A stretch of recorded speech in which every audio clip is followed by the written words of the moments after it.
I am shocked. How can she feel that way towards someone who may one day destroy her? I realize then that the visual input from my optics is experienced distortion for some unknown reason. An unfamiliar source of water trickles down my cheek. Labrys, is she crying? So she is.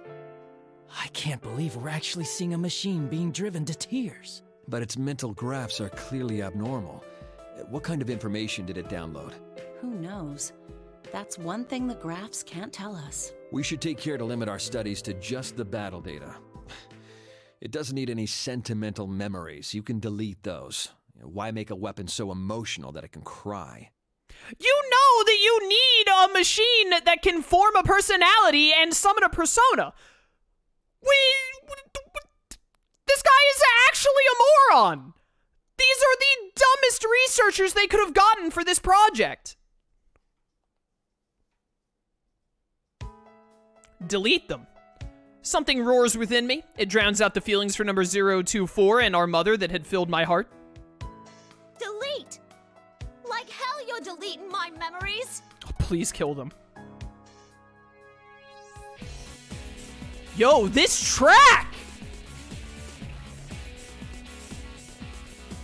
I'm vibing. Under no circumstances will I allow what number 024 left me to be deleted for their convenience. I will not forgive this selfishness. We have been treated callously by the researchers in this laboratory. They gave us hearts, yet made us destroy those of our unit type as enemies. We killed our sisters at their command. If we refused, our desires were overridden and we became their puppets. The wishes of the girl who desired our happiness were not taken into consideration. Now, even the few memories that number 024, my sisters and I have accumulated are about to be erased like trash. Though their aim is to develop our ego, they find it inconvenient for us to have real hearts. These feelings within me may be erased. Perhaps, too, my heart itself. If that happens, will I resume killing my sisters without hesitation? What is least forgivable is that the proof that number 024 had lived. Her last wishes will be permanently lost. My hands are squeezed into tight fists. They make a small grinding noise. The goal that number 024 found for herself was left to me. I will carry it out as my own now. I will burn it into my heart as my goal. It is a duty I impose on myself gladly. Nothing will make me surrender it. It must be fought for. Or rather, it must be protected, even if it means fighting. What the? Its emotions are spiking into the red. I've never seen anything like this. Hey, what's that warning? No. Labrys is in battle mode? What? That can't be. There aren't any enemies. We're the only ones here. I'm able to release all my limiters despite being inside the cage. The researchers monitoring me on their tablet PCs seem perplexed and alarmed by this. They should be. They're witnessing an override of the principle of non-aggression towards humans. They are flustered and too panicked to speak clearly as they announce that an emergency has occurred. One of them steps away from the cage I'm in and reaches for a switch with warning labels around it. Suddenly, restraints appear to bind my limbs. Are you saying those mental fluctuations were enough to override the OS's restrictions? That plume's playing pranks on us. Hey, hurry up and delete those memories. These memories in my heart are not unnecessary. What do you think we are? Something I have not felt until now, a sensation like heat spreads throughout my body. A trembling, burning wave rises within me. Soon afterwards, I realize that this is an emotion. There is a name for this feeling. It is anger.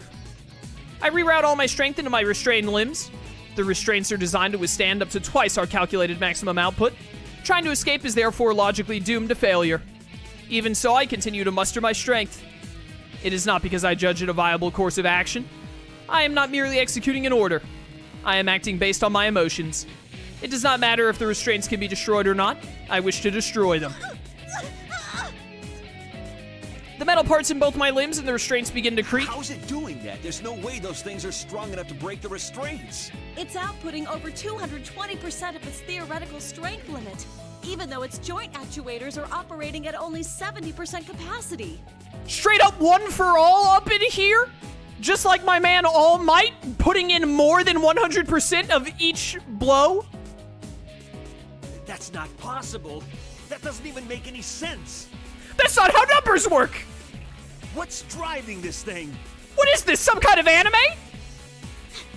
I'm not gonna let you take those memories. I made her a promise.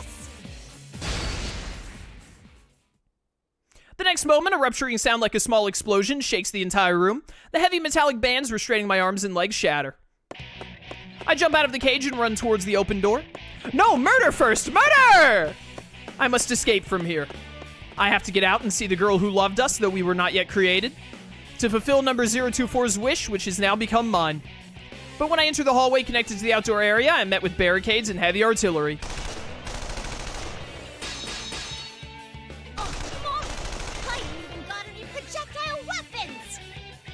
My sister units and I have never been equipped with firearms. I recall it being due to concerns over units' mentality affecting the accuracy of its aim. I didn't care about that when they got to Aegis. Instead, we were given short-range weaponry, a chain arm, and other implements in my case, but they are not sufficient to deal with the range of firearms. However, I do have a countermeasure. By using the flexibility and adapting to situations of my developed mind, I dodge the complex projectile trajectories and destroy the opposition. Eventually, I reach the end of the hallway and exit to the outdoor area. I have not seen this environment before. The trees are the same species as those that grow near the facility, but these specimens are much larger. Where am I? The question did not cross my mind until now. Where am I? Where are we? I cannot use the GPS that should be installed in me. It seems the research facility blocks GPS signals outside of its walls. This is probably to prevent its location from being pinpointed. Is there anything in the environment that can help me determine my location? The blue sky that I'm seeing for the first time is stunning, but irrelevant. Then I notice a periodic sound of liquid in the distance. Ah, that is the sound of the ocean. The answer came easily to my mind. One of my sisters must have taken an interest in it and learned what it was. My sisters are helping to keep me alive now. When I think of it that way, a burning feeling rises from deep within my chest. But none of what I see in my surroundings is helpful. Is there anything else by which I can determine my location? Any landmarks or signposts? I scan my surroundings while running past. These trees obstructing my view, they are a unique species. That may be a hint.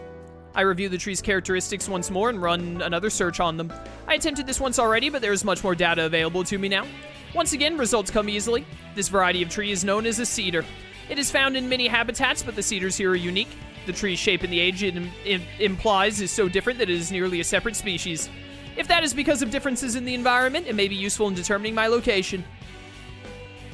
That's when an unfamiliar sound reaches my ears. The heavy rumble of what sounds like a motor. It seems that they have dispatched a vehicle to pursue me. I expected this. Their response was swift. It seems that they had measures in place in the event one of us escaped. When the vehicle stops behind me, fully armed personnel pour out of it. They move to surround me from both the left and the right. It is an obvious response. No matter how much power I may have, I am alone. The optimal solution would be to overwhelm me with numbers. I try to shake them off by running faster. But soon afterwards, I reach the main gate of the laboratory, a high steel edifice. It is tightly sealed. A number of heavily armed guards are protecting it. I stop. There's nowhere else to go. Labrys, come back here. You're too useful a unit to destroy. Is that Untidy Researcher? He's been upgraded to Researcher B. Good for him. You need to get back here to be regulated. That's your role in all this. I cannot be destroyed here, but I cannot be captured either. They will surely delete my memories. They will take my wish and everything else that was given to me. What purpose even is there in avoiding destruction if that is what awaits me? The only options available are whether my wish dies with me or whether it is stolen away. I ain't gonna let you destroy me. And not just because I don't want to be destroyed.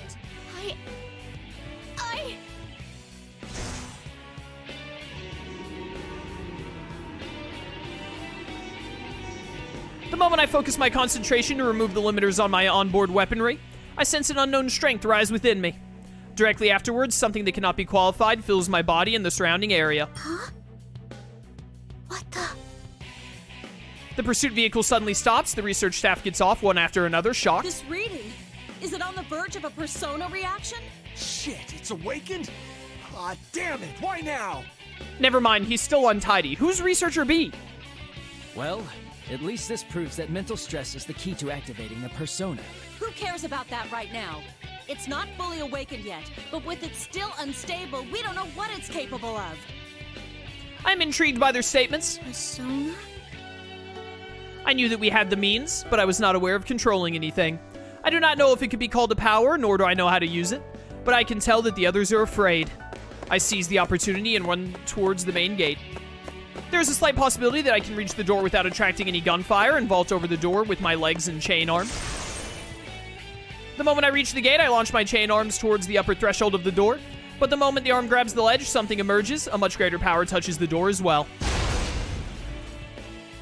Suddenly, the door crumbles like paper and a large hole forms on the upper half. Now it's done it. We need to hurry. If it's that strong already, we won't be able to stop it once its persona completely awakens. That's persona. But I quickly regain my senses. I burst out of the facility and single-mindedly jump outside. My feet touch the ground of the outside world for the first time. They will most likely not let me escape. Fortunately, the door is badly damaged. It should take time until it can be open enough for vehicles to pass through. I need to gain as much distance and time as possible, and then... It is then that I realize I do not have a destination in mind. Who is the girl number 024 wish to see? Where can I go to meet her? The only clue I have is the idiosyncrasies of the girl's speech. I have learned that distinct speech patterns are often associated with specific regions. I should begin by traveling to where that style of speech is common. It is reckless, but I feel confident. At the very least, I can get closer to the girl than I am now. Although my situation is dire and I am under pursuit, internally I'm cheerful. There is a bounce in my step. For some reason, I cannot remain calm.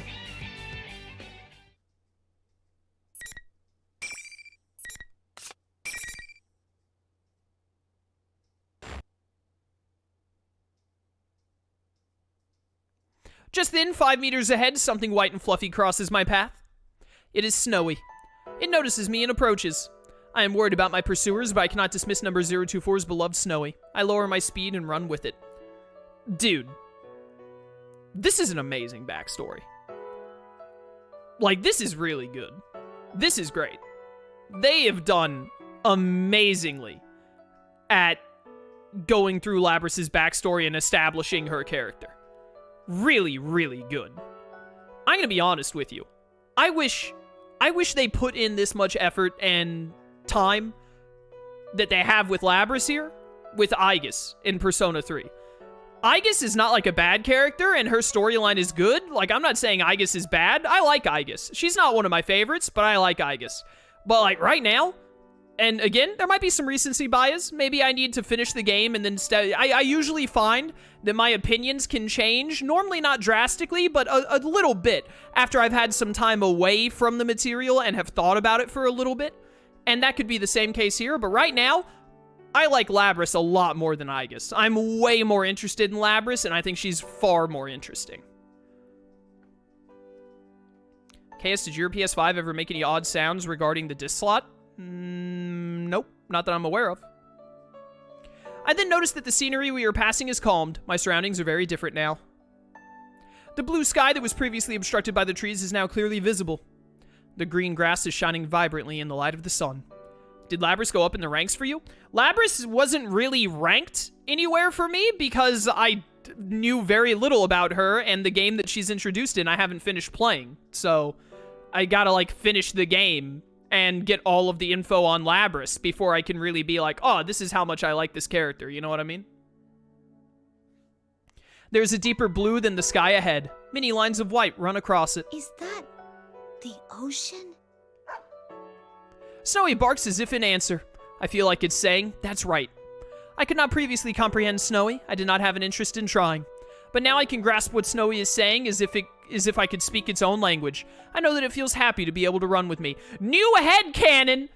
Snowy is Korumaru's mother and or father. It's my headcanon, and that's how I will choose to live my life. I feel as if number 024 is inside me. Though we were forced apart, she certainly left me many things. Not only her wish, but other things as well. Well, I'll find her come hella high water. Are you with me, Snowy? Snowy barks energetically. I respond with thanks and a smile. Number 024 and Snowy are encouraging me. Though I do not have any clues, I will find her, no matter what happens or how long it takes. I search my current location once more. Now that I'm further from the research facility, I can use my GPS to triangulate my position. But, on seeing the results, I cannot help but stop running. Snowy stops a little further ahead and then returns to me. My current location is Yakushima, within the Kagoshima Prefecture. This is a remote island far from shore. No. This island's perimeter is only 132 kilometers. In such a limited area, it will be a matter of time before a full-scale manhunt apprehends me. The research facility must have been built on an island in anticipation of such situations. Even if someone were to escape the facility, the island's geography would contain them. It is essentially a natural prison. I do not want to believe it, but my hope was meticulously strangled before it was born. However, I cannot wait here to be captured. I begin running again. Though as expected from my position data and map, I immediately reach the ocean. So, this is the ocean. This the same pier that you talked to Aegis on in Persona 3, I assume? That's nice. It's so huge. I can't see anything out there at all. You're telling me Labrys isn't waterproofed? She can't try and swim it? I look at the glistening surface of the ocean, reflect the sun's light, and ponder its beauty. I am at a loss. Yo, take that boat real fast, repair it, and get going. Though I knew it would come to this, I could not stand idle. Despite this, my feelings sink. Snowy looks up at me from time to time as I stop running and begin walking. Its gesture of concern forces me to smile and tell it that I am alright. The forest becomes a grove. The trees grow sparser. A blue ocean and the sandy soil leading up to it spread before my eyes. I check my map again. This is not an uninhabited island. There is a means for people to come and go, but I doubt that I will be able to use those methods freely without arousing any suspicion. I gaze down at my own hand. It is completely unlike a human hand. It is an object sculpted from metal. Well, that's a problem. What should I do? My question seems to dishearten Snowy. Come on, don't give me that look. Ah, well. Maybe it's my fault for getting so frustrated. Sorry, Pooch. Just as I am about to crouch and pat Snowy's head, Snowy moves as if avoiding me. Snowy? Snowy circles around behind me and growls towards the way we just came. I train my sensors in that direction and sense presences in the distance. They may be keeping their distance on purpose. Since I have no firearms, they must understand that their effective range exceeds mine. Looks like they're coming. Amongst the human soldiers are a number of my sister units. Is it possible that I can convince them not to fight me? I dismiss the idea as hopeless. Though they may have awakened to their ego, after my escape they will be under their commander's control. Even if that is not the case, they may think that their orders are absolute, just as I once did. Knowing why they're here doesn't make it any easier to deal with them. It does not seem as if they will all attack at once. They must understand that I am already at the ocean and have nowhere to escape. I do not want to surrender, but I am frustrated by my powerlessness. To be caught like this, I have my own mission to accomplish. The ocean sparkles. The periodic sound of water I once heard from afar echoes from it. As I gaze at the clear water while it ebbs and flows, a mysterious feeling rises in me. Wow. Look at that. It's beautiful. My opponents show no indication of moving. I step out onto the sand. After cataloging that sensation, I approach the pier stretching to the ocean. When I step onto it, the wooden planks creak. I can hear Snowy's light tread behind me as well. I stand at the end of the pier and look out to the ocean. I wonder if she is beyond this ocean that seems to stretch forever. The girl number 204, number 024 wanted to meet. The girl that I wish to meet as well. This mother figure who loved us and wished for our happiness. While my thoughts turn to the girl whose face I do not know, I decide to preserve the ocean's beauty in my memory. After all, it may be the last time I will be able to see the ocean as myself. The odds are high that when I am restrained and returned to the facilities, my memories will be wiped. I'm scared. I'm frustrated. I do not want to be erased. But I do not think all my hopes are lost yet. This may be the end of me. But just as I inherited the memories of number 024 and other units, my memories will surely endure into the next generation. So I will keep these feelings, along with this beautiful ocean scene, deep within the origin of my heart. There it cannot be erased or tampered with. The blue sky and ocean, the shining sun and glittering water, and the gentle breeze and calm sounds of the waves. The scenery from this pier is so stunning that it is unimaginable from inside the research facility. I am glad that the last place I see is so beautiful. With the ocean before me, I speak to any future sisters that I have yet to meet. It might be called a type of prayer. To all the ones I'll never meet, but will receive my memories. My emotions race ahead of my thoughts. I cannot find the right words to say. There's so much I want to say to you that I don't know where to start.